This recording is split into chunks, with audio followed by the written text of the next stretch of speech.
Chers auditeurs de Radio Courtoisie, nous sommes un lundi A. Je ne sais pas si on dit encore comme ça. Je vous retrouve pour la première fois depuis le mois de juin. J'étais parti en vacances, pas 2 mois, je vous rassure tout de suite, mais je n'avais pas fait d'émission pendant cet été. Vous avez eu droit à la rediffusion des 2 émissions que nous avions consacrées au général de Gaulle avec Arnaud Tessier, qui était l'auteur d'une biographie du général. Et puis on va aussi, ce soir, avec le principe habituel, recevoir un invité à qui on va d'abord faire un peu parler de sa vie, on va essayer de voir un petit peu comment s'est déroulée sa carrière, et puis ensuite on parlera d'un livre qu'il publie. Alors, vous allez voir, on va avoir beaucoup de difficultés ce soir, parce que notre invité, c'est David Chantrane.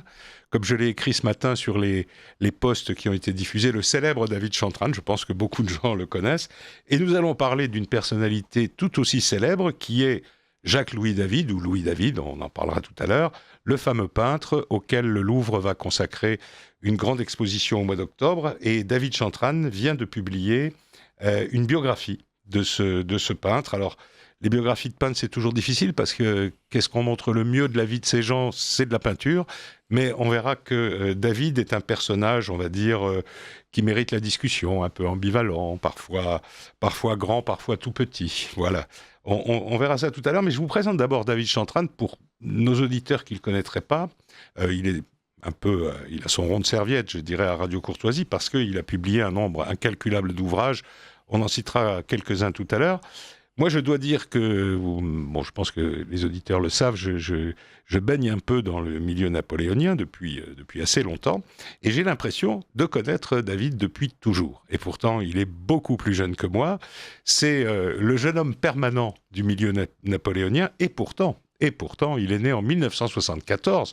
Donc, si mes calculs sont bons, vous allez avoir 51 ans, c'est ça ? Je les ai déjà eus. Et vous les avez déjà eus. Et pourtant, pour ceux qui peuvent nous voir sur le site internet, puisque cette soirée est filmée, David, il fait vraiment très très jeune. Il a donné envie à tout le monde. Et pourtant, ce David Chantrane, en 51 ans, il a eu 4, 5, 6 vies. Parce que, alors, je ne cacherai pas aux auditeurs que nous connaissons évidemment en dehors de la radio, et donc je sais à quel point il a été appliqué, plein d'efforts et plein de travail dans toute sa carrière. Alors, il a fait des études d'histoire, ce qui est normal pour un historien. Il a été un élève du professeur Tullard, il a travaillé à la bibliothèque Thiers, à faire des inventaires. Il a ensuite rencontré quelqu'un qui nous est très cher, qui est Jacques Jourquin, qui était le patron de Talandier, le patron d'Historia, mais un très grand historien, un très grand éditeur aussi, qui, à quelques années de distance, nous a formés l'un comme l'autre. Et puis, il avait une autre corde à son arc, c'est le cinéma. Vous avez connu, je crois, Marcel Carné ou... Je ne l'ai pas connu, je me suis occupé de ses archives justement à sa mort. Ouais. Mais en revanche, j'ai connu son bras droit, l'un de ses comédiens fétiches qui était Roland Le Saffre, et avec lequel j'ai fait effectivement cet inventaire pendant 3 ans, avant que les archives ne partent aux États-Unis, à Boston, et ne reviennent ensuite à la Cinémathèque pour une grande exposition rétrospective sur les enfants du paradis. Donc vous voyez, on a déjà quelques années, plus 3 ans avec Marcel Carné. David, avec Jacques Jourquin, a été rédacteur en chef d'une revue qui existe toujours d'ailleurs, qui s'appelle la Revue du Souvenir Napoléonien. Puis il a eu une aventure tout à fait étonnante au sein d'un groupe de presse qui s'appelait le groupe Hommel, qui avait décidé de créer un petit département revue d'histoire. Ils avaient commencé par Napoléon, ça a bien marché. Ils ont dit on va faire la Première Guerre mondiale, ça a bien marché. Ils ont voulu faire un magazine sur Jeanne d'Arc qui n'a pas marché, alors ils se sont arrêtés au bout de 2 numéros.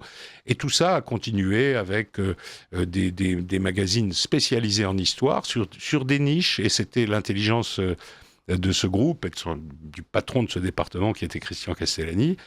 Ça a duré une 20aine d'années. Avec des magazines comme Château de Versailles, comme Napoléon III, comme Paris, Lutèce à nos jours, qui ont bien fonctionné.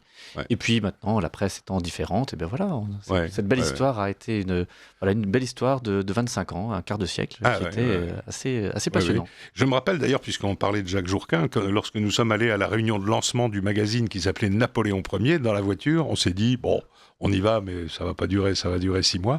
En fait, ça a duré 25 ans. Ça a duré 25 ans. Voilà, c'est le magazine qui a duré le plus longtemps, avec aux grandes années des chiffres de vente que même les news magazines enviraient. N'atteignaient pas, Ouais. Alors, À côté de ça, il a eu le temps d'écrire un nombre incalculable de livres sur les pas de Napoléon Ier, le Sacre de Napoléon, le Petit Livre de Napoléon, l'Insulaire, les 9 vies de Napoléon, mais lui aussi a eu 9 vies, David Chantrane, un livre sur Marcel Carnet, les 12 morts de Napoléon, les Chroniques des territoires paru chez Passé Composé en 2023, qui était donc ce qu'on appelle les territoires, ce mot qui veut dire beaucoup mais qui ne veut pas dire grand-chose, c'est-à-dire nos régions, nos provinces, voilà. Et puis là, 2025, David. Alors Jacques-Louis David, on va l'appeler comme ça à chaque fois parce que, évidemment, encore une fois, avec David Chantrane, on risquerait de confondre.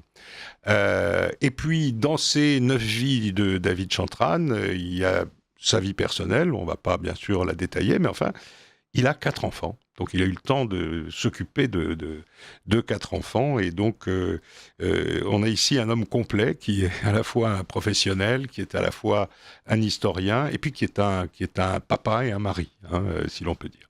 Depuis plusieurs années, vous vous êtes un peu reconverti dans le patrimoine. Enfin, vous avez toujours été passionné par ces questions. Puis vous avez dirigé plusieurs musées de province ou relancé plusieurs musées de province à Brienne-le-Château, à Châteauroux. Et là, vous êtes depuis plusieurs années le directeur du patrimoine de la ville de Rueil-Malmaison, qui a un patrimoine extrêmement important, qui a notamment un musée municipal qui fonctionne très bien, qui présente chaque année de très belles expositions, mais d'autres choses. On aura peut-être l'occasion de faire un peu de pub au service culture de la ville de Rueil. Voilà. Donc vous avez vu un personnage complet que nous recevons aujourd'hui. Alors, vous êtes Vosgien d'origine, d'abord. Vous avez fait vos études à Nancy, ce qui n'est pas un mal. À Strasbourg. À Strasbourg. Mais qu'est-ce que vous faisiez à Nancy à un moment donné ? Nancy, j'ai commencé quelques éléments d'études, mais sinon c'est à Strasbourg que j'ai fait mes études. Et j'ai fait alors effectivement la maîtrise d'histoire. À l'époque, on appelait ça la maîtrise d'histoire et la maîtrise d'histoire de l'art en parallèle.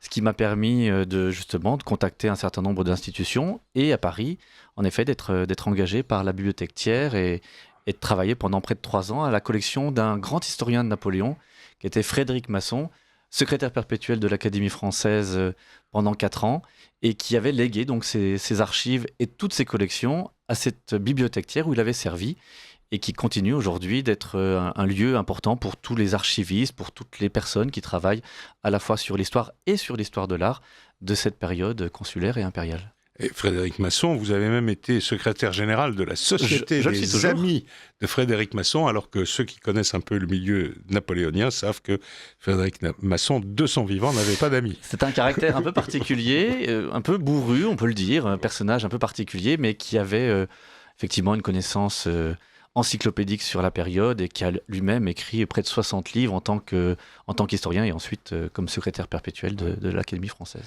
Alors donc vous êtes Vosgien, ce qui est un bien, dès qu'on est Lorrain, c'est très bien. Vous avez des diplômes, puis vous vous lancez, et vous êtes finalement, dans le milieu des historiens professionnels, vous êtes un mouton à 5 pattes, parce que vous arrivez à Paris, probablement pas beaucoup de contacts à ce moment-là. Non, pas du tout même. Et puis, vous avez réussi à vivre de ce métier pendant une trentaine d'années, et il vous reste encore de nombreuses années à faire. Alors, comment nous avons peut-être de jeunes auditeurs qui ont fait des études d'histoire, qui se disent j'ai pas envie d'être prof, j'ai pas envie de passer les concours du patrimoine. Comment on fait pour faire tout ça ? D'abord des bonnes formations, parce que c'est vrai que d'avoir la double formation historien de l'art permet justement de travailler dans différentes institutions. Ça peut être effectivement l'université de manière classique, mais ça peut être également auprès des musées, auprès des conservations, ce qui était le cas avec des gens comme Alain Pouchelou, qui était à l'époque conservateur au musée de Versailles et qui avait besoin de chercheurs associés. Ça a été ensuite, effectivement, on en a parlé et vous l'avez évoqué, à la Bibliothèque Thiers. Et puis ensuite, assez rapidement avec la Fondation Napoléon, qui avait lancé son site internet que vous connaissez bien. Oui. Et ce site internet avait besoin aussi de chercheurs pour travailler sur un certain nombre de fonds d'archives qu'il fallait mettre en ligne et qui ont été faites en 97-98, ça fait déjà presque 30 ans. Donc voilà, c'est-à-dire que plus la palette est large, et ensuite avec quelques passions, mais appliquées sur un certain nombre de domaines, par exemple le cinéma, comme vous l'avez rappelé, il fallait un archiviste-chercheur pour travailler sur ce fonds carnet, et pendant 3 ans, il a fallu à la fois classer, mettre en valeur, travailler avec la Cinémathèque et avec la Bibliothèque française à Boston, la French Library de Boston, pour justement que ce fonds carnet soit utilisable, notamment par les universitaires à Harvard et puis par Yale, qui travaillent, ça on l'ignore peut-être en France, mais qui travaillent beaucoup sur ce cinéma français des années 30-50. Et Carnet est un des représentants les plus fameux de cette période, de ce qu'on a appelé le réalisme poétique ou le fantastique social, selon les catégories dans lesquelles on se trouve, avec des réalisateurs comme Jean Grémillon, comme Claude Autant-Lara et bien sûr Jean Renoir que tout le monde connaît.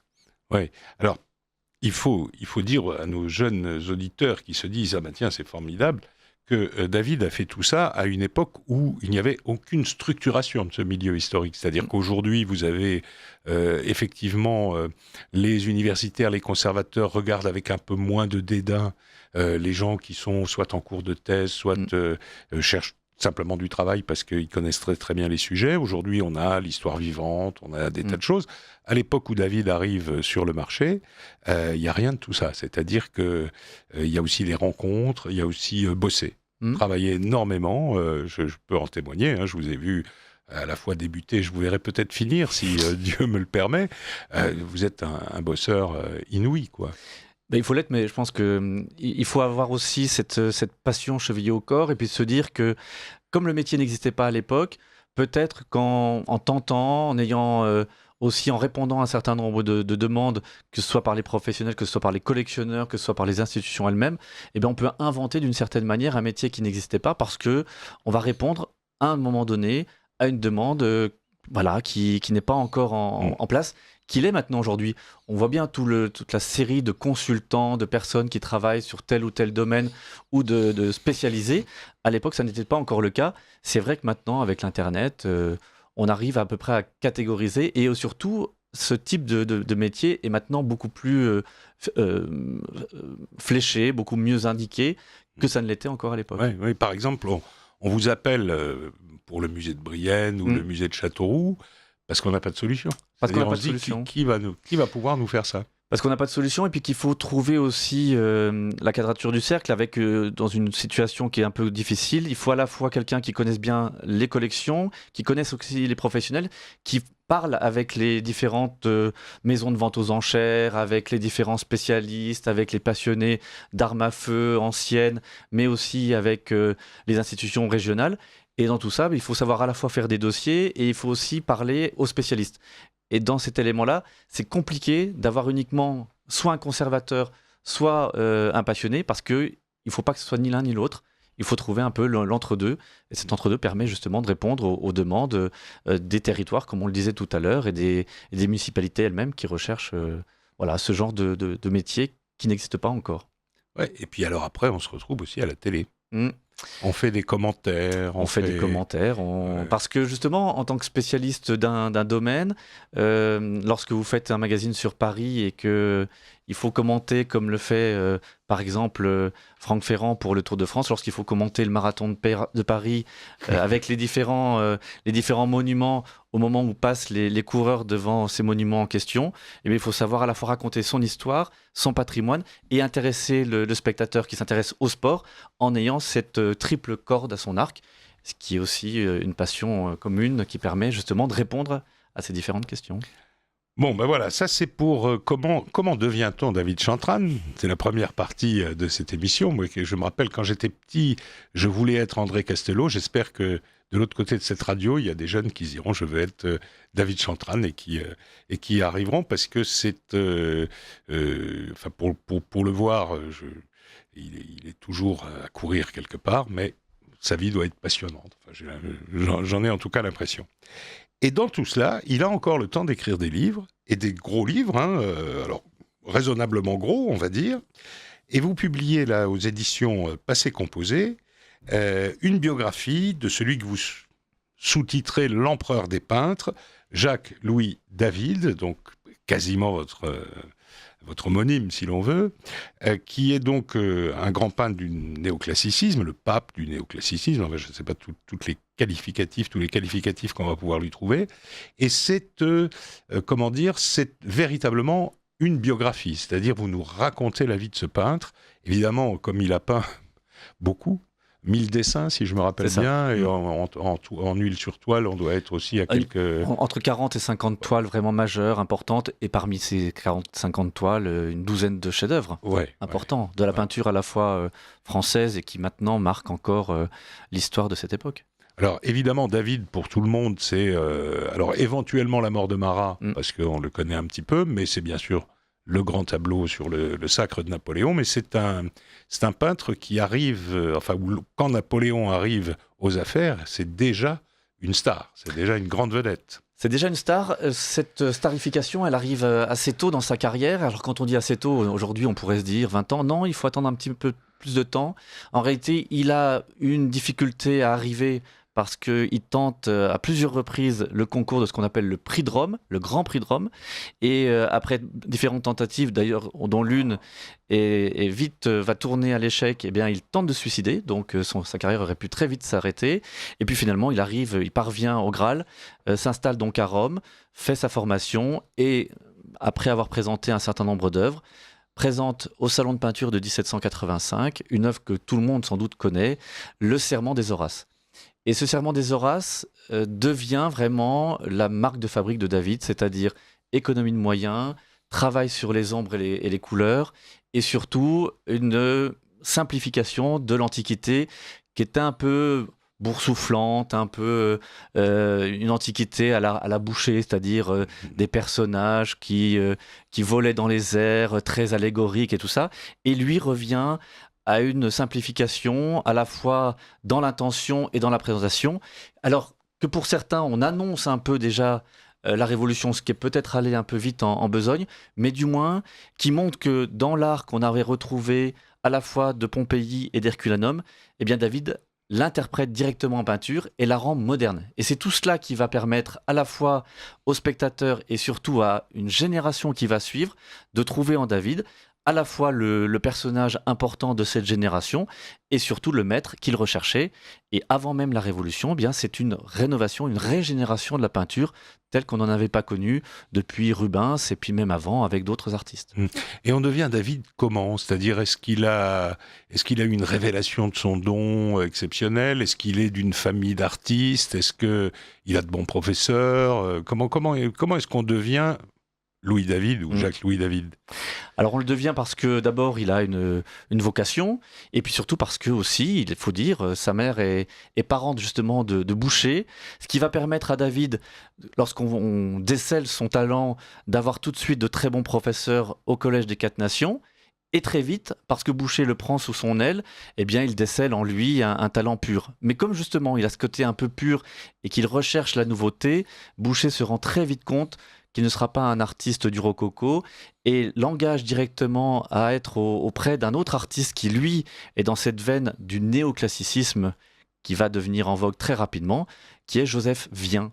Et en étant l'élève de Vien, David se rend compte tout à fait qu'il est dans son élément, qu'il côtoie des artistes qui ont à peu près les mêmes perspectives et les mêmes envies que lui. Et en étant un des artistes majeurs de cette épopée néoclassique qui est en train de s'écrire, eh bien David va devenir l'un des chefs de file et va prendre une place beaucoup plus importante à partir de ces années, donc justement, notamment des années 1785-1789, où là, son art devient à l'apogée quasiment de ce néoclassicisme et il est connu quasiment de l'Europe entière grâce aux commandes et surtout à la publicité, on ne le dit pas comme ça à l'époque, mais une publicité qui va devenir très importante. Alors, la question qui est une question un peu annexe, mais moi ça m'a toujours intéressé. Vous titrez votre livre, on l'appelle dans les articles scientifiques, etc., Jacques-Louis David. Or, il signe ses œuvres Louis David et il signe ses lettres Louis David. Alors, pourquoi est-ce qu'on a rajouté... D'abord, son vrai prénom d'usage, c'est Louis. Son prénom d'usage, c'est Louis, parce que les derniers prénoms, à l'époque, aujourd'hui, c'est vrai qu'aujourd'hui, on dit toujours le prénom d'usage, c'est le premier nommé sur votre état civil. À l'époque, c'était le dernier. Ce qui était assez logique, puisque quand on vous appeliez Pierre, Ernest, Bernard, David, par exemple, c'était Bernard David, c'est-à-dire le prénom qui collait le mieux au nom. Et bien, c'est la même chose pour lui. Son prénom d'usage, son prénom, c'est bien Louis. Et il signe Louis David sur tous ses tableaux. Et ce prénom Jacques-Louis, finalement, montre une sorte de science beaucoup plus large, alors qu'en réalité, c'est Louis David. Et ce Louis David est un peu méconnu, finalement. On parle toujours de David, mais Louis, on ne le connaît pas. Donc, dans la biographie, lorsqu'il y a des passages plus personnels qui le touchent, je l'appelle Louis parce que je pense que le lecteur va le découvrir sous un autre jour. Et ce côté, comme vous l'avez rappelé, ce côté personnel du personnage qui a souvent été mis de côté par rapport à son art si important et ses positions aussi politiques, à la fois ses proses parce qu'il va écrire des textes incroyables au moment des discours révolutionnaires et ensuite son apogée artistique, eh bien Louis a été caché par David. D'accord. Deuxième question, et on va éliminer les petites choses, un peu les petites anecdotes sur David. Il a une espèce de bec de lièvre, mais qui n'est même pas un bec de lièvre, c'est un bec d'éléphant. Enfin, il est complètement déformé. Et alors ça, c'est quoi ? C'est maladie, morsure de serpent, coup d'épée, que sais-je C'est un peu tout ça à la fois, c'est-à-dire qu'il a une exostose, c'est-à-dire une maladie effectivement déformante de sa mâchoire. Et en plus, parce que il a pris la défense de son maître Vien, qui avait été injurié en public, il a pris la défense par un duel. Eh bien, en étant blessé à la joue, eh bien, cette joue qui était déjà déformée va avoir des conséquences terribles pour son physique. On ne le voit pas trop sur la couverture parce que son élève qui le peint, alors qu'il a déjà 66 ans, son élève Georges Rouget le représente. J'allais dire presque avant que le Photoshop n'existe, le présente avec une amélioration et un embellissement. Donc, il idéalise le personnage. Mais cette déformation, si nos auditeurs le remarquent, vous pourrez regarder le portrait sculpté cette fois-ci que le grand sculpteur Rude a représenté de lui. Et là, cette exostose, cette déformation, elle est beaucoup plus forte. Donc, on peut dire, sans aller faire de la philosophie de comptoir, mais que cette déformation physique a peut-être compté aussi dans son caractère et qu'il a voulu dépasser ses difficultés peut-être d'enfance et de physique par un art qui était cette fois-ci idéalisé. Alors, on a vu son démarrage avec les Horaces, très très grand succès, mais juste après, on n'aura évidemment pas le temps d'aller voir toutes ses œuvres, mais juste après, c'est la Révolution française. Et là, alors je vais vous piquer un peu, mais au fond, au fur et à mesure que va se dérouler la Révolution française, il va montrer deux choses. D'abord, il est plutôt un sale type, et puis ensuite, il aime l'argent, énormément. Énormément. Alors, d'abord, qu'est-ce qu'il fait pendant la Révolution française au début, et comment il se retrouve à être l'ami de Robespierre, comme lui dit un jour un Anglais qui veut lui serrer la main. C'est vrai. Lui, il croit qu'on veut lui serrer la main à cause de Napoléon. Le type lui dit non, je veux serrer la main à un ami de Robespierre. C'est vrai, c'est une anecdote au moment où il se trouve à Bruxelles, au moment de la fin de sa vie en exil. Cette évolution, elle va se faire assez naturellement, si l'on peut dire, parce que David, par les différentes tentatives pour entrer à ce qu'on appelle l'académie de peinture, a dû forcer un peu son caractère et a dû plaire à l'académie qui était plutôt pour rester dans les rangs. Et comme c'est un personnage un peu rebelle, que c'est un personnage qui va avoir aussi beaucoup de difficultés à accepter l'autorité, eh bien, lorsqu'arrive la Révolution, il trouve à la fois en Robespierre et puis d'une façon générale dans cette évolution de la société, chaussure à son pied. Donc il va forcer le trait. Il devient un jacobin pur et dur, et surtout, il a des phrases terribles, on pourra en reparler par la suite, des phrases terribles à la fois contre la famille royale, à la fois contre l'environnement, alors que pourtant, il a été un des serviteurs plutôt les plus importants, notamment du comte d'Artois, qu'il a été à ses côtés, qui lui a présenté un tableau incroyable qu'on pourra regarder sur les amours de Paris et d'Hélène. Et pourtant, lorsqu'arrive la Révolution, eh bien, il devient un jacobin pur et dur, et il va avoir des phrases très dures, je le disais, sur Marie-Antoinette, en disant, en substance, que cette garce et cette terrible reine devraient mourir. Et on est en 1789, avant même que le procès ait lieu, donc c'est vraiment un personnage terrible. Tant et si bien d'ailleurs, que ces prises de position vont heurter à sa famille même, parce que son épouse, Charlotte, voyant cette évolution et cette dérive d'une certaine manière du personnage, comme vous le disiez, qui est odieux, qui n'attend que les honneurs, qui cherche par tous les moyens à briller, eh bien Charlotte va se séparer de son mari, va prendre sous son aile 2 de ses filles, puisqu'ils ont eu 4 enfants ensemble, 2 fils et 2 filles, prend sous son aile donc ses filles et se sépare de David. Et pour dire que cette évolution n'est que provisoire, eh bien, lorsque la révolution sera un peu plus apaisée, lorsque le directoire arrivera, eh bien, en 1796, le couple va se remarier pour bien dire que ce personnage odieux, ça n'est qu'une parenthèse dans son histoire, mais une parenthèse si importante. Oui, alors il se retrouve à la Convention nationale, oui. Il vote la mort du roi, il vote la mort de... Enfin, il souhaite la mort et se réjouit de la mort. Il envoie 320 personnes à l'échafaud, et puis surtout, personnage intéressant d'ailleurs, parmi les gens qu'il envoie à l'échafaud, il y a Alexandre de Bornay. Donc, d'une certaine manière, il va rendre un service important à Napoléon sans le savoir. Et il envoie même à la mort des gens qui l'ont soutenu, qui ont été des soutiens très importants au début de sa carrière. Donc, sans aucun scrupule, il va le faire en se disant que c'est pour régénérer à la fois la société comme lui a pu régénérer l'art. Bien évidemment, il a des positions très importantes. Il devient d'ailleurs à la Convention nationale en janvier 1994 président de cette convention, ce qui veut dire qu'il est un peu le chef de l'État de l'époque. Ça ne dure que 3 semaines parce qu'à l'époque, c'est une présidence tournante, mais il n'en demeure pas moins que par cette présence et parce qu'il fait partie du comité de salut public, c'est lui notamment qui va soutirer les aveux à Marie-Antoinette et surtout au dauphin pour accuser sa mère de toutes les horreurs qu'on connaît. Donc vraiment, c'est un personnage qui est dans l'extrême et qui va même aller au-delà, parfois même. Et on le lit dans certains rapports, Robespierre lui dit de se calmer parce qu'il va au-delà même de ce que la Convention et surtout le Comité de salut public demandent. Oui. Et alors, il ne peint pas pendant la Révolution ? Il peint quasiment pas, à l'exception de 3 grands portraits, de 3 martyrs. Tout d'abord, au début de 93, de Lepelletier de Saint-Fargeau, qui est mort la veille de l'exécution du roi et qui va devenir un des martyrs de la Révolution. À la fin de cette année 93, d'un autre personnage que nos auditeurs connaissent peut-être, le jeune Barras, qui était un tambour tombé dans une escarmouche tendue par des royalistes. Et puis entre les deux, vous l'avez présenté, Marat, qui était un de ses amis personnels, qu'il avait d'ailleurs visité 2 jours avant son exécution par Charlotte Corday. Et en étant un des intimes de Marat, eh bien David demande absolument à ce qu'on représente le martyr dans sa baignoire, qu'on lui apporte et qu'on lui donne les honneurs qui sont dus à son rang et à son influence. Et ce seront les premières grandes célébrations nationales avec le Panthéon à la clé. Et c'est David qui non seulement est le peintre, mais surtout l'organisateur de ces grandes festivités. Donc il se mue d'une certaine manière non seulement en artiste, mais surtout en organisateur effectivement des grandes cérémonies. L'original, il est... Alors l'original, il est à Bruxelles.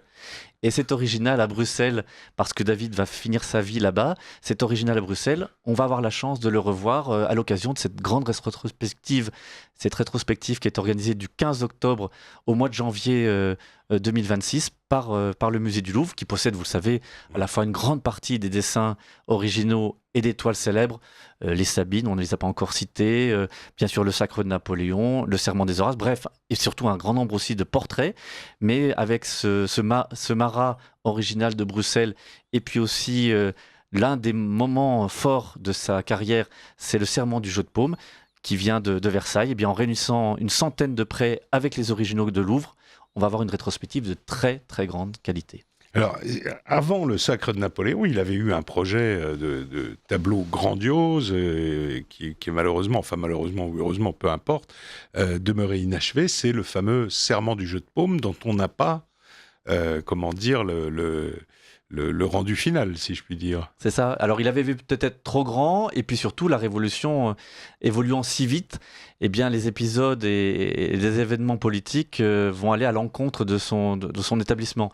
Il avait prévu de faire une toile, parce que poussé aussi par les événements, poussé aussi par les gens qui lui demandaient d'avoir un grand tableau à la dimension même de l'événement lui-même, il avait envisagé de faire une toile de 10 mètres par 6, donc plus grand même que les Noces de Cana qui se trouve aujourd'hui au musée du Louvre et qui est la plus grande pièce conservée dans le musée.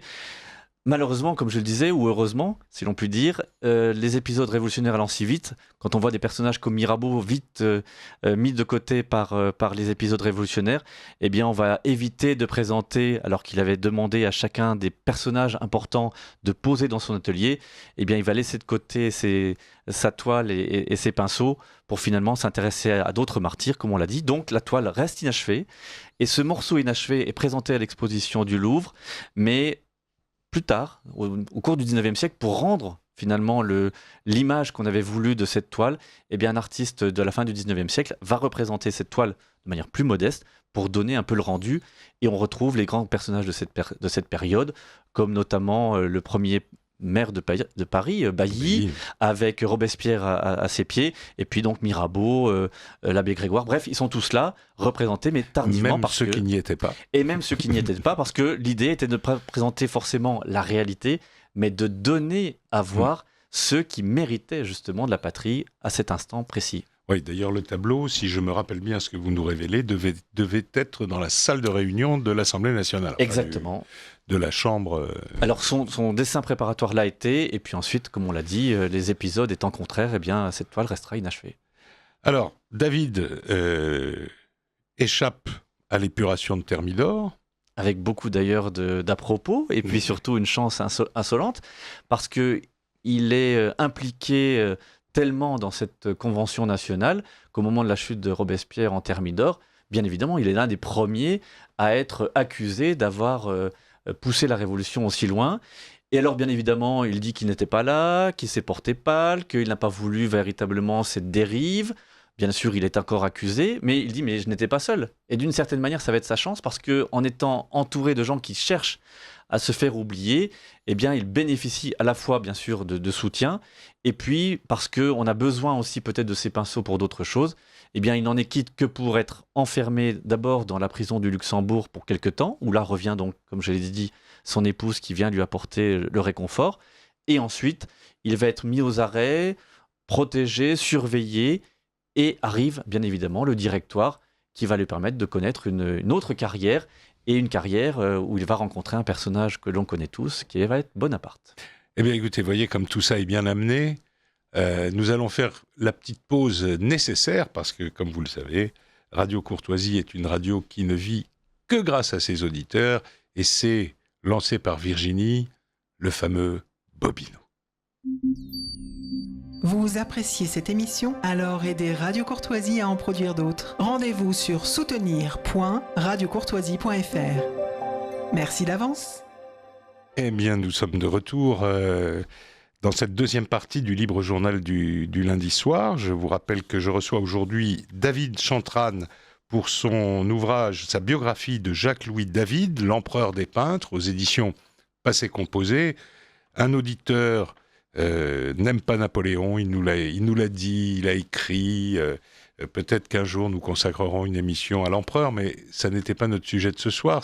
Le sujet, c'est ce peintre David. Et pour reprendre, un de nos auditeurs nous fait remarquer que Élifort, dans ses écrits, et notamment dans la fonction du cinéma, a écrit que le cinéma peut être comparé à la peinture. Alors, comme vous avez beaucoup travaillé sur Marcel Carné et bien d'autres choses, vous connaissez le cinéma sur le bout des doigts, est-ce que c'est parce que le cinéma que vous êtes parti vers la peinture? Les deux, c'est-à-dire que j'avais la passion du cinéma, mais la peinture était aussi une de mes formations. Et votre auditeur a tout à fait raison, c'est vrai qu'Élifort fait cette comparaison de manière tout à fait exacte. Dans les premiers temps du cinématographe, les grandes peintures, les grandes gravures, les images d'Épinal qui nous sont chères, ont servi de modèle. Et d'une façon un peu habituelle, comme des figures imposées dans le patinage artistique, eh bien ces figures imposées permettaient de présenter, sans qu'il y ait besoin de sous-titres, de présenter les grandes scènes de l'histoire de France ou les grandes scènes connues, pour justement que le spectateur des premiers temps du cinématographe s'y retrouve. Eh bien, la peinture, par sa composition, par son côté grandiloquent, par son caractère aussi immédiat pour le spectateur, était un peu dans le même principe. Et les grandes compositions de Jacques-Louis David, comme celles qui vont suivre, permettaient justement à la fois d'impressionner et puis de capter l'attention du spectateur. Alors la révolution est terminée, non. La révolution prend un autre cours avec le directoire. David a, on va dire, failli passer à la casserole au moment de Thermidor. On le ressort de la casserole, et alors qu'est-ce qu'on va en faire ? Parce que il faut toujours rappeler que c'est une grande vedette, David. Tout le monde connaît David, même, on va pas exagérer, mais enfin, il est connu, y compris dans les milieux populaires. Alors il est très connu, la seule chose c'est qu'il faut qu'il fasse un peu oublier cette période un peu trouble. Donc il va le faire en plusieurs étapes. La première c'est d'accepter d'entrer à l'Institut de France, qui est renouvelé et qui dans l'une de ses sections a besoin de grands peintres, et il accepte d'en faire partie d'une certaine manière pour se retrouver une certaine virginité et puis de poser sa situation de façon beaucoup plus pérenne. La seconde chose, ça va être de s'inscrire dans une histoire qui est en train de se transformer, et ce directoire ayant besoin de grandes figures d'autorité, David se dit que c'est peut-être l'occasion de ne pas louper cette opération, et alors que certains de ses élèves, parce qu'il faut en rappeler aussi l'importance, certains de ses élèves se font connaître par des toiles qui sont reconnues, eh bien il ne veut pas laisser sur le terrain à ses élèves en se disant que sa génération doit encore marquer un peu les esprits. Donc il occupe le terrain et ne laisse finalement à ses élèves qu'une part infime. Et avec cette position, il va faire la rencontre d'un personnage important. C'est la troisième étape de cette réhabilitation finalement de sa carrière, en se faisant l'un des peintres officiels de Bonaparte et ensuite de Napoléon. Alors, excusez-moi, je veux pas repiquer notre auditeur qui n'aime pas Napoléon, mais juste avant, le retour de sa femme, comme ça, hein, je vous livre une idée, j'ai l'impression que c'est aussi le retour du business dans la vie de David, parce qu'elle est vraiment celle qui compte, celle qui réclame, celle qui demande plus, etc. David ne se gêne pas non plus quand il en a l'occasion, mais il y a véritablement un partage des rôles dans cette famille où Madame tient les comptes et Monsieur fait de la peinture, si je puis dire. Oui, et puis surtout parce qu'en l'épousant, il a épousé une famille qui était très bien installée. Son père, le père de Mademoiselle Pécoul, était un personnage très important qui faisait partie de l'administration royale et notamment des bâtiments du roi. Donc, avec cette dot, il a eu une assise financière qui lui a permis de faire des compositions comme on les a connues à la fin de l'Ancien Régime. Et en revenant aux affaires, Mademoiselle Pécoul, devenue donc Madame David, lorsqu'elle se retrouve avec son mari emprisonné, lui dit « mais la seule solution, c'est finalement de répondre aux commandes que tu as laissées de côté pendant toute cette période révolutionnaire. Réponds aux commandes, fais de nouveau des portraits, essaie de devenir un peintre de la bourgeoisie en train de s'installer, et de la sorte, eh bien, peut-être vas-tu retrouver cette virginité que tu attends tant. » Et bien, d'une certaine manière, ça va être une belle opération, de l'une comme de l'autre, et en retrouvant cette union entre le peintre d'un côté et cette bourgeoisie naissante, eh bien, ils vont redevenir finalement le couple vedette qui s'installe à travers toute l'Europe, avec des réponses de commandes qui vont devenir vraiment des tableaux très célèbres. Oui, c'est cher, hein, David, à l'époque. Hein. C'est très cher. Non seulement c'est très cher, mais en plus, ça devient une réputation, non seulement en France, mais surtout à l'étranger.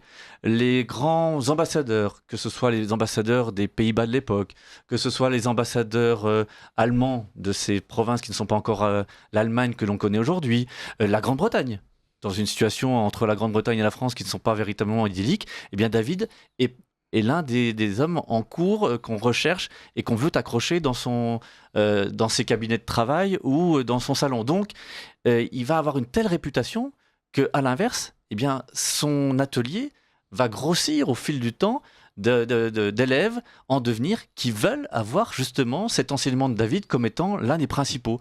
Donc à la fois pour le néoclassicisme, à la fois aussi pour cette régénération à la mode révolutionnaire, et puis aussi parce qu'il est en train de se transformer en un portraitiste à la mode. Et ce portraitiste, finalement, va devenir le grand portraitiste de l'Europe de l'époque. Parce que, bien sûr, on connaît ces grandes compositions sur l'Antiquité, les tableaux historiques, etc. Mais ces portraits sont absolument fabuleux. Fabuleux. Des révolutionnaires, on connaît ceux de François de Nantes, on connaît bien sûr ceux ensuite de Sieyès, de tous ces grands personnages de la Révolution.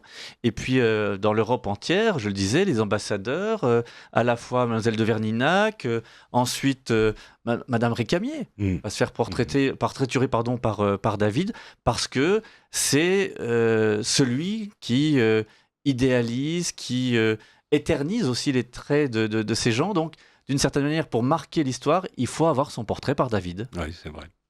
Et alors donc ce David, connu, adulé, un petit peu une vedette, etc., il entend parler en Italie d'un général là, qui commence à réussir, le général Bonaparte, et pour une raison ou une autre, il va se rendre en Italie pour lui proposer de faire son portrait.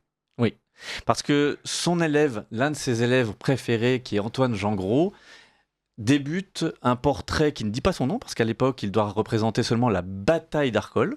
On ne parle pas encore du pont, mais la bataille d'Arcole, avec comme personnage principal donc le général en chef, Bonaparte. Et lorsque le tableau est en train de se mettre en place, eh bien, on se rend compte qu'on ne présente pas la bataille elle-même, mais le portrait du général. Alors David est un peu surpris des rumeurs que l'on entend à Paris. Donc pour se rendre compte directement de ce qui est en train de se jouer là-bas en Italie, il se rend sur place. Les deux hommes, entre Bonaparte et David, ne vont pas vraiment se rencontrer, ils s'aperçoivent plus qu'autre chose, même si les réputations de l'un et de l'autre sont bien sûr déjà bien installées, surtout pour David, qui a 21 ans de plus que le jeune général corse. Mais lorsqu'il se retrouve ensuite à Paris en décembre 1797, après cette campagne italienne, eh bien le coup de foudre sera immédiat, et l'un comme l'autre vont se rendre compte que en alliant leurs deux destins, peut-être l'un comme l'autre peuvent-ils se servir mutuellement. Et là, il fait un premier portrait. Alors, c'est à ce moment-là le premier ? C'est ça, le premier portrait, c'est celui que tout le monde connaît, qui a illustré nos billets de banque pendant longtemps, nos billets de 100 francs, lorsque le franc était encore en usage. C'est ce portrait inachevé que nous allons retrouver au moment de cette belle rétrospective au Louvre. Et ce portrait, il va être fait en presque 3 heures seulement. C'est un moment d'exaltation incroyable. Ça débute d'ailleurs le livre. C'est le moment que raconte d'ailleurs un des élèves préférés de David, qui s'appelle Étienne Delécluze.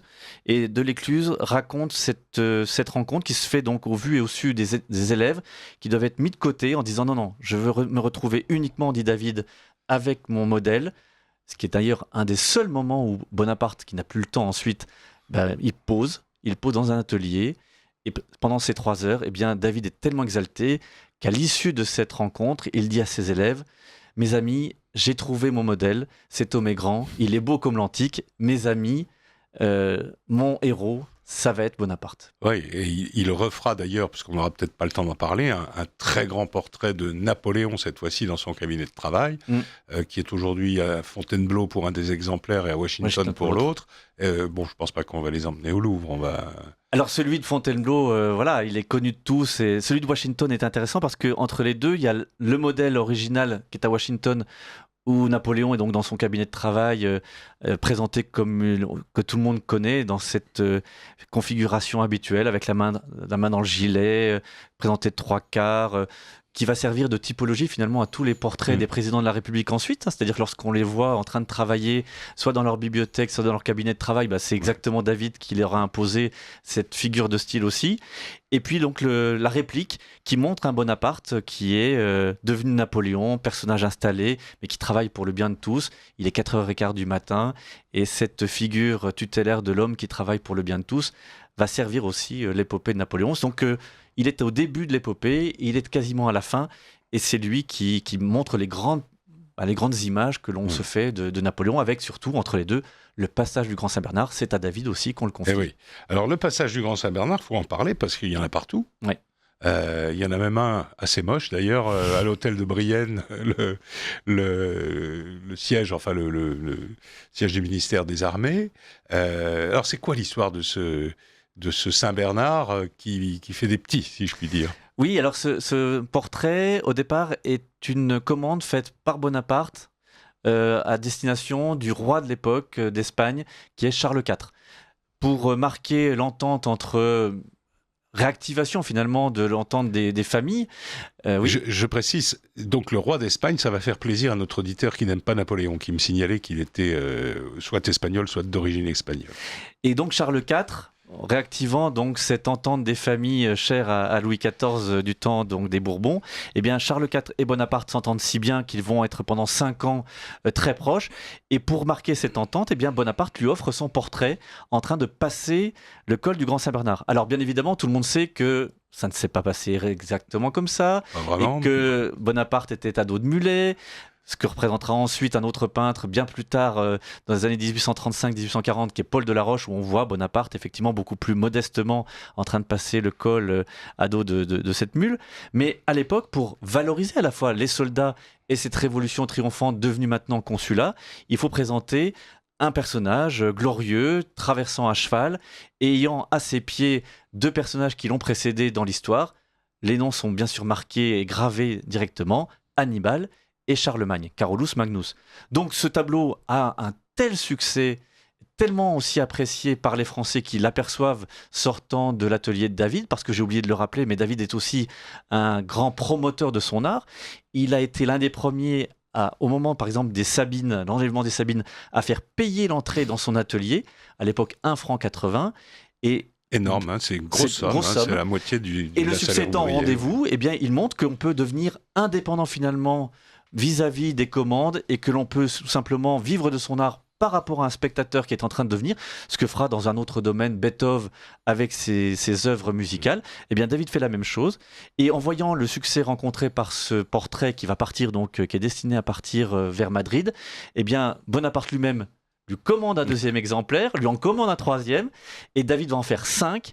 Et ce 5e exemplaire, qui est aujourd'hui au château de Versailles, il a une histoire formidable parce que David, étant tellement passionné à la fois par Napoléon et par ce résultat de ce tableau, eh bien ce tableau, il va le garder, il va le conserver jusqu'à la fin de sa vie en 1825, et il sera à ses côtés, donc jusqu'à la fin, dans sa chambre, il aura ce portrait de Bonaparte idéalisé, passant le col du Grand Saint-Bernard, pour montrer aussi cette proximité entre les 2 hommes. Voilà, et pour notre auditeur, je précise que Charles IV a bien reçu son tableau, qu'il l'a placé dans la galerie des héros militaires du Palais Royal de Madrid, et que, évidemment, le futur roi d'Espagne, Joseph Ier, Don José I, s'est emparé du tableau, puisqu'il était roi légitime d'Espagne. Il l'a ensuite emporté aux États-Unis, et après des prêts, des legs, des dépôts et des legs, il se retrouve aujourd'hui au château de Malmaison. Donc le numéro 1, l'original, c'est celui de Malmaison. Et on dit que ça n'est pas Bonaparte sur le cheval. Pas du tout, parce qu'en réalité, David, dans un premier temps, voulait l'idéaliser, un peu à l'image d'ailleurs des représentations des grands empereurs romains. Il fallait idéaliser les traits pour ne pas forcément qu'ils soient reconnaissables, mais qu'au contraire, ils s'inscrivent dans la durée et dans l'histoire générale. Et peu importe la proximité et la ressemblance physique, ce qui était plus important, c'était l'image qu'on voulait donner et laisser à la postérité. Voilà. Et il laisse donc 2 images, celle de ce héros antique, successeur d'Hannibal et de Charlemagne, et puis avec Delaroche, c'est presque le Christ qui entre à Jérusalem au moment de la Semaine Sainte. Exactement. Et ces 2 aspects montrent bien, d'un côté, le caractère idéalisé, héritier des Césars et des empereurs romains, et de l'autre, l'homme du peuple, celui qui était proche de ses soldats, le petit tondu, comme les appelaient les grognards. Alors, David réalise ce tableau, il prépare il est en train de réaliser un grand tableau qu'il va considérer comme son immense chef-d'œuvre, et dont le titre vient justement de m'échapper, mais enfin... Et arrive le sacre de Napoléon. L'enlèvement des Sabines ? Oui, l'enlèvement des Sabines, qu'il a mis X années... Il a 2 grandes tendances finalement dans la représentation de l'Antiquité. Une tendance romaine avec le serment des Horaces, avec un certain nombre de tableaux où on voit finalement le caractère un peu martial, un peu dur de l'Empire romain. Et de l'autre, une douceur.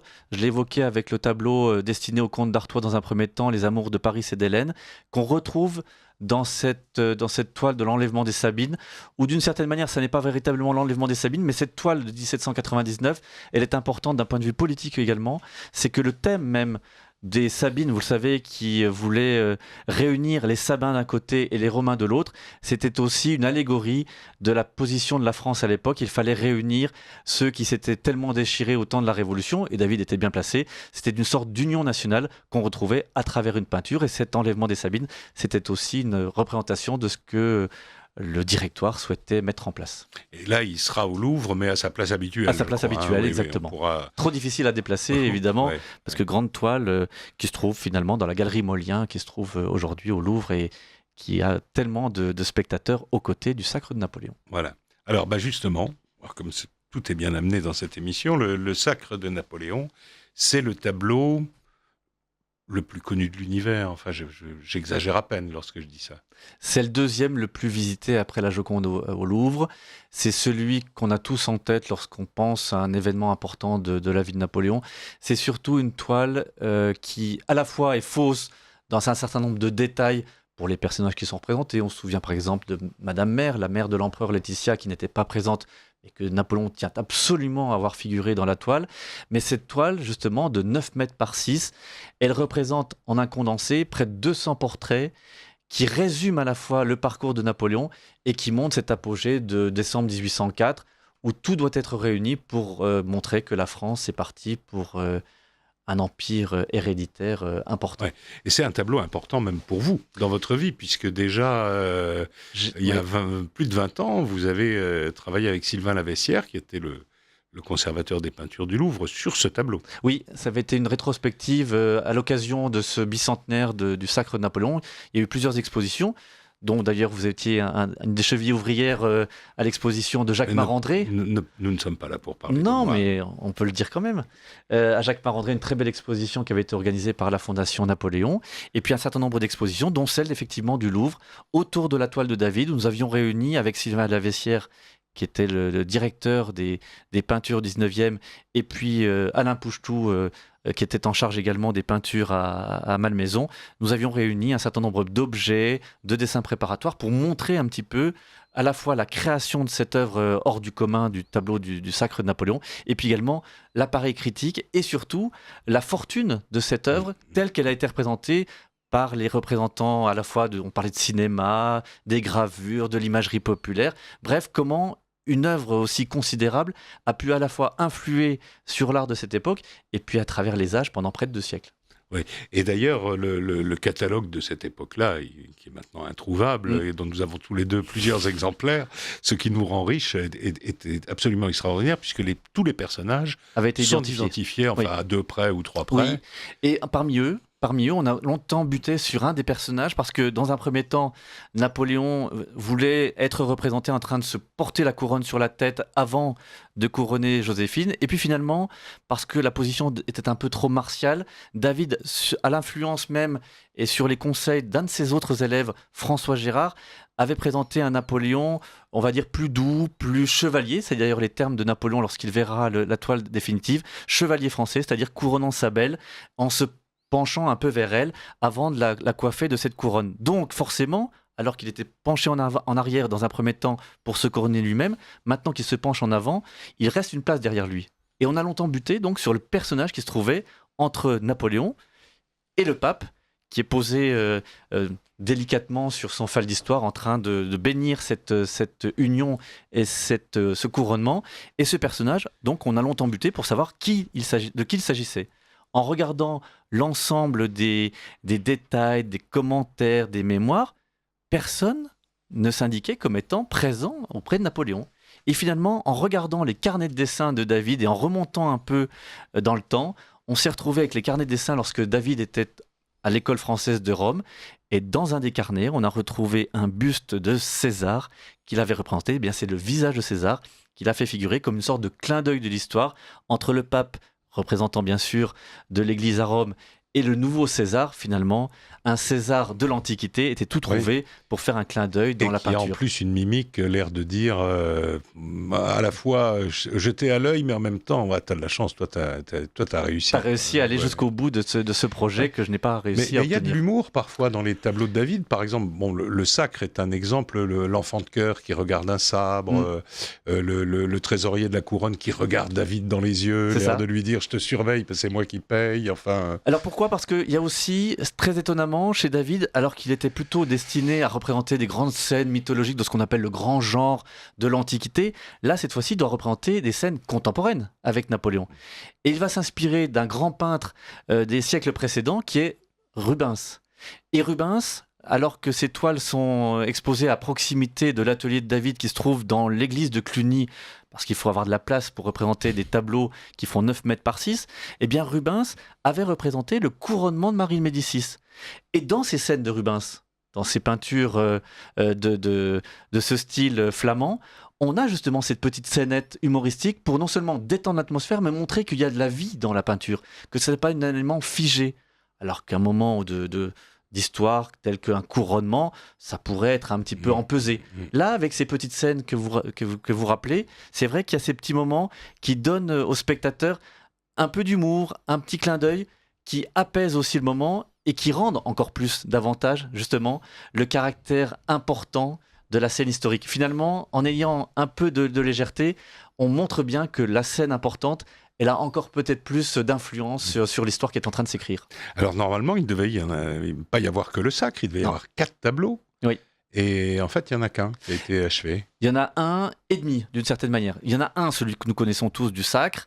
Il devait y avoir 4 tableaux, 4 moments importants de cette inauguration du régime. Le sacre, l'intronisation, c'est-à-dire le moment où Napoléon prête serment sur le code civil et sur l'évangile à la fin de la cérémonie du sacre. 3 jours après, il y a la distribution des aigles. Le tableau va être achevé, mais dans des circonstances un peu difficiles. Il est aujourd'hui conservé au château de Versailles. Et la dernière scène, le 4e tableau, devait représenter Napoléon et Joséphine accueillis à l'hôtel de ville de Paris avec un certain nombre de personnalités.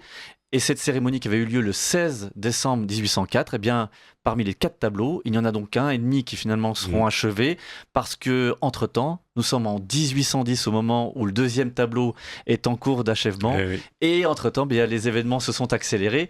Joséphine a été répudiée en décembre 1809 et entre-temps, Napoléon a épousé Marie-Louise. Donc, il était inconcevable de présenter à la nouvelle impératrice des scènes qui glorifiaient la première épouse. On met rarement le portrait de son ancienne copine lorsqu'on en a une nouvelle.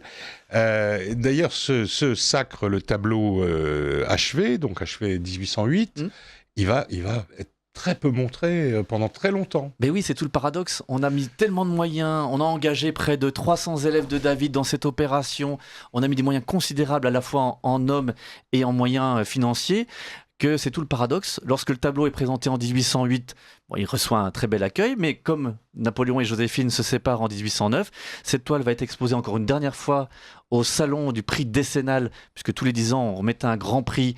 Et ce tableau, au moment de l'arrivée de Marie-Louise, est un petit peu va gêner Napoléon. Tant et si bien d'ailleurs que des petits esprits un peu chagrins diront qu'entre le tableau du sacre d'un côté et la bataille d'Eylau, qui représente cette bataille célèbre de 1807, eh bien, entre le sacre et le massacre, c'est tout l'Empire qui est maintenant résumé. Napoléon comprend qu'il faut vraiment le cacher aux yeux des spectateurs.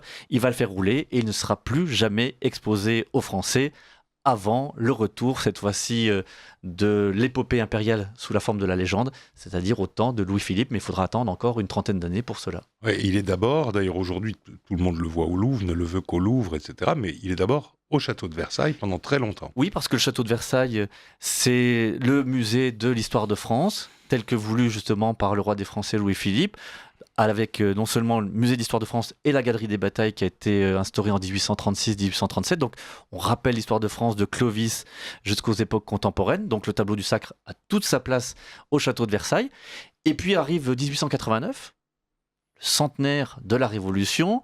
Un certain nombre d'expositions sont organisées. On déplace le tableau du sacre au Louvre à ce moment-là et on se dit, bon, finalement, maintenant, on va le laisser là. Ah, sauf que le château de Versailles dit, mais c'est pas possible. Un trou. Il y a un trou. Oui. Ça fait maintenant près de 50 ans qu'on se retrouve avec un grand tableau que tous les visiteurs viennent admirer en même temps que la chambre du roi et la chambre de la reine. Que va-t-on faire ? Et là, on se souvient que David, à la fin de sa vie, alors qu'il est en exil à Bruxelles, au moment où il a appris la mort de Napoléon à Sainte-Hélène, donc en juillet 1821, je crois qu'il y a un très bon livre qui est paru il n'y a pas très longtemps sur l'annonce de la mort de Napoléon. Lorsqu'il apprend cette mort de Napoléon, il se dit « Mais j'avais commencé une réplique, pas une copie, une réplique de ce tableau de 9 mètres par 6 avec mes élèves, eh bien je vais l'achever. » Et avec Rouget, qui est donc l'auteur de ce tableau qui se trouve sur la couverture du livre aux éditions Passé Composé, avec Rouget et un certain nombre d'élèves qui l'ont accompagné dans son exil bruxellois, eh bien ils reprennent ce tableau, ils l'achèvent en 1822 et cette toile va connaître un grand succès aussi. On va la présenter, cette toile, en Grande-Bretagne, donc à Londres dans un premier temps, puis un peu en Grande-Bretagne, et ensuite elle va traverser l'Atlantique aux États-Unis avec un succès foudroyant. Et cette toile, eh bien, elle va partir aux États-Unis parce que des mécènes américains veulent la garder en montrant que ce personnage de Napoléon a tellement influencé l'histoire même de l'amitié franco-américaine qu'on veut un exemple marquant de cette vie de Napoléon et quel est le mieux que ce tableau du sacre de Napoléon? Donc on l'expose à Washington, on l'expose à New York, et en 1889, on se souvient de cette réplique. Et comme il y a un trou effectivement au château de Versailles, eh bien l'État français va l'acheter.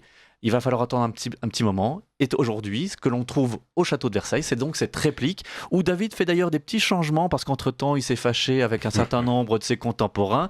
Le temps a passé entre 1808, achèvement du premier, et 1822. Donc il change quelques visages, mais l'esprit est toujours le même. Oui. Et ce tableau qui est un peu plus coloré, un peu plus apaisé, eh bien ce tableau va connaître un grand succès en étant maintenant présenté en face de cette distribution des aigles que j'ai évoquée. Laquelle est d'ailleurs un tableau de mouvement. C'est assez... David est habituellement, même s'il y a du mouvement dans son dessin, c'est quand même un peu figé malgré tout. Et là, il y a dans ce tableau-là, il y a du mouvement. Oui, le serment. Oui, c'est pas du tout le serment des Horaces qu'on avait vu en 1785. Là, dans cette toile qui va être datée 1808-1810, il y a un grand mouvement. C'est-à-dire que les soldats qui viennent recevoir ce qu'on appelle les drapeaux, donc les aigles, parce qu'au sommet des hampes des drapeaux se trouvent les aigles à la romaine que l'on retrouve partout. Eh bien, ces aigles, David montre que l'empereur est en train de leur distribuer, et ce sont ces soldats qui vont partir ensuite vers la campagne de 1805 à Ulm et à Austerlitz. Donc, il y a du mouvement parce que c'est finalement le mouvement de la Grande Armée qui est lancé vers les grands combats qui seront celles des années 1805-1815. Et là aussi, il y a Joséphine qu'il faut camoufler. Alors on met à sa place son fils, je crois bien, non? C'est ça, Eugène, c'est-à-dire que Eugène qui se trouvait derrière sa mère, maintenant que, parce que maintenant que Joséphine est un peu effacée par l'artiste au dernier moment, d'où le fait d'avoir un tableau ennemi achevé, eh bien, Eugène va avancer sa jambe pour occuper l'espace laissé vacant par sa mère. Là, cette fois-ci, on ne met pas César. Il était incongru de le présenter à cette occasion. Ouais. Alors, David, c'est le peintre de Napoléon. Quelles sont les relations entre les deux hommes? Est-ce qu'ils se voyaient souvent? Est-ce que David a obtenu tout ce qu'il demandait? Est-ce qu'on l'a toujours payé au prix qu'il exigeait? Et non, parce qu'il y a un troisième personnage qui entre en scène, et non des moindres, c'est Dominique Vivant Denon. Napoléon est un homme d'ordre, un homme d'organisation, et il a besoin à ses côtés d'un administrateur hors pair qu'il choisit en l'occurrence avec Denon, qu'il a accompagné, on s'en souvient, lors de l'expédition d'Égypte, et qui va occuper un rôle très important, à la fois d'administrateur et d'organisateur du musée Napoléon, le musée du Louvre actuel, mais également de toutes les administrations, à la fois les monnaies et médailles, à la fois le château de Versailles, bref, de tout ce qui compte dans le domaine artistique. Et Denon, eh bien, va être un petit peu le tampon entre l'empereur d'un côté et celui qui va devenir le premier peintre de l'empereur, donc David, à partir de 18 décembre 1804. Et entre Denon et David, dont pourtant les relations étaient plutôt bonnes, forcément, comme David n'a plus vraiment accès directement à Napoléon, les relations vont se tendre et David ne va pas tout à fait obtenir ce qu'il attendait. Parce que ce titre de premier peintre de l'empereur, c'était finalement une réactivation d'un titre que Lebrun avait connu du temps de Louis XIV. Donc David se dit, formidable, je vais pouvoir avoir accès directement au roi ou au souverain, à l'empereur en l'occurrence, mais donc je vais pouvoir exactement exécuter, influencer les écoles, demander tout ce que je veux. Ce n'est pas comme ça que ça va se dérouler. Donc avec Napoléon, les relations resteront quand même courtoises et plutôt agréables, mais avec Denon, ça va se tendre et avec beaucoup de conséquences parce que David ne pourra pas exactement réaliser tout ce qu'il voulait faire, en l'occurrence en direction de Napoléon. Mais les choses vont s'améliorer à partir de 1812, avec notamment ce portrait qu'on a évoqué. Et puis ensuite, David va rester un homme fidèle à Napoléon jusqu'à la fin de sa vie. Oui, puis il fait des choses... il ne fait pas que des tableaux. Il dessine des uniformes, il dessine des drapeaux, il dessine des épées, il dessine la Légion d'honneur. Des Légions d'honneur. Il fait les décors aussi pour le cabinet de travail. Il fait les représentations également des tableaux ou des plafonds qui doivent orner l'environnement de Napoléon. Effectivement, c'est tous ces uniformes qu'il avait déjà débuté du temps de la Révolution, mais il va continuer du temps du consulat, du temps de l'Empire, avec les uniformes, avec les grands habillements, avec effectivement la Légion d'honneur. Donc vraiment, c'est à la fois un illustrateur, un décorateur, un artiste à part entière, parce que David, son talent est protéiforme, et Napoléon sait s'en servir, en faisant attention tout de même, parce que David est un homme d'influence et très intéressé par l'argent, vous l'avez rappelé. Donc, Denon servira aussi à diminuer ses prétentions et à faire en sorte que le juste prix soit réglé à David, qui demandait par exemple 100 000 francs à l'époque, ce qui était une somme considérable, c'est à peu près l'équivalent de 8 à 10 millions d'euros d'aujourd'hui. Eh bien, il va descendre ses prétentions à 40 à 50 000 francs, ce qui est déjà beaucoup à l'époque. Oui, et je crois me rappeler avoir vu une exposition sur les cartes à jouer où David a dessiné nos cartes à jouer. C'est-à-dire que exactement.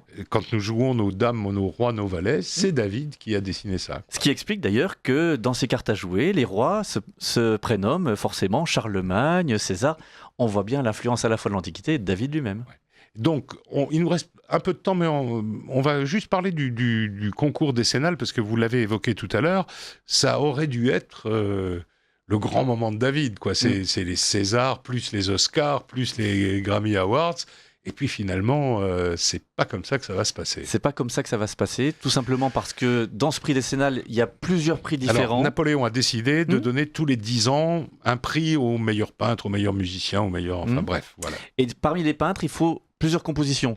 À la fois une composition du grand genre, c'est-à-dire mythologique ou antique, de l'autre une composition contemporaine.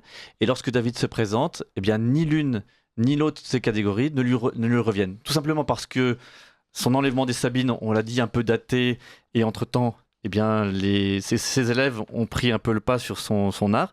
Et de l'autre, au moment où il présente le tableau du Sacre, c'est un peu gênant de montrer cette cérémonie avec Joséphine, et surtout parce qu'il y a un artiste qui est en train de percer à l'époque, qui est Gros, son propre élève, et qui a présenté avec les Pestiférés de Jaffa une œuvre tellement majeure que David finalement est considéré un petit peu, non pas comme personnage passé, mais c'est un peu le cas. Et donc, eh bien, il va perdre à la fois d'un côté comme de l'autre. Donc, il va évidemment se retirer de cette opération, représenter Napoléon, mais ça va être effectivement la génération qui va suivre avec Gérard, avec Gros, et surtout un artiste qu'il a sous son aile, qui est un personnage très important qui va compter pour les années suivantes, c'est Ingres. Ingres qui va d'ailleurs même influencer l'art de son maître David, et on verra dans les dernières compositions, notamment mythologiques de la fin, que Ingres a été si important dans les rapports avec David que Ingres est un personnage qui va beaucoup compter dans la suite. Ouais. Oui, c'est-à-dire il y a une vraie continuité, une continuité avec beaucoup de ruptures entre Boucher, David, Ingres, et finalement... David capitule finalement devant Ingres puisqu'il adopte son style dans les 2-3 derniers tableaux. Et c'est ce qui le rend peut-être sympathique parce que autant on l'a rappelé au moment de la Révolution, c'est des moments difficiles et on a mis en anthologie que quelques extraits de ces discours révolutionnaires qui sont quand même terribles et tellement engagés que ça rend le personnage assez désagréable. Mais pourtant, dans ces tableaux de la fin, on voit qu'il se fait finalement l'élève de ses propres disciples. Et ça le rend tout à fait intéressant. Justement, ça a beaucoup contribué aussi à ce que son art soit retrouvé par la suite, parce que ses propres élèves se sont rendus compte que c'était quelqu'un qui, à tout moment, pouvait se remettre en question, ce qui n'est pas toujours le cas des artistes qui, lorsqu'ils sont dépassés, continuent mordicus de tenir leur rang en se disant « c'est moi qui ai raison, cette jeune génération est en train de se dévoyer ». Là, David a compris que à la fois par le style, par les engagements, par même l'esprit politique du temps, il fallait peut-être se remettre en question. C'est ce qu'il va faire lors de son exil à Bruxelles pendant les 10 dernières années de sa vie, entre 1815 et 1825. Il nous reste très peu de temps, alors il faut qu'on tue David. Donc tout le monde a compris qu'il part en exil parce qu'il a voté la mort du roi. Et donc, qu'est-ce qui se passe à Bruxelles ? Parce qu'on verrait bien un David dans une soupente, en train d'essayer de gagner sa vie avec de la peinture, mais c'est pas du tout ça. Pas du tout ça. Il est couvert d'honneur. Les Bruxellois, de manière plus générale, les cours européennes s'arrachent ses œuvres, tentent par tous les moyens de se faire portraiturer. Il y a même une petite anecdote amusante, c'est que le général Wellington, que tout le monde connaît, qui a été si important au moment de la bataille notamment de Waterloo, vient rendre visite à David en se disant, voilà, alors qu'il a portraituré quasiment toute l'Europe, je vais lui demander un portrait me mettant en valeur. Et David, qui reste quand même fidèle à Napoléon, lui répond, non, je ne peux pas le faire parce que je ne représente que l'histoire, d'ailleurs de dire. Oui, vous n'en faites pas partie. Voilà. Mais c'est intéressant parce que il est demandé de partout. On aurait pu s'attendre à ce qu'il s'installe effectivement, comme vous l'avez rappelé, dans une sorte de semi-retraite. En réalité, à la fois le roi de Prusse, à la fois un certain nombre de princes, et en particulier Guillaume le roi des Pays-Bas, tente de se l'accaparer, d'être à ses côtés, de lui demander des portraits.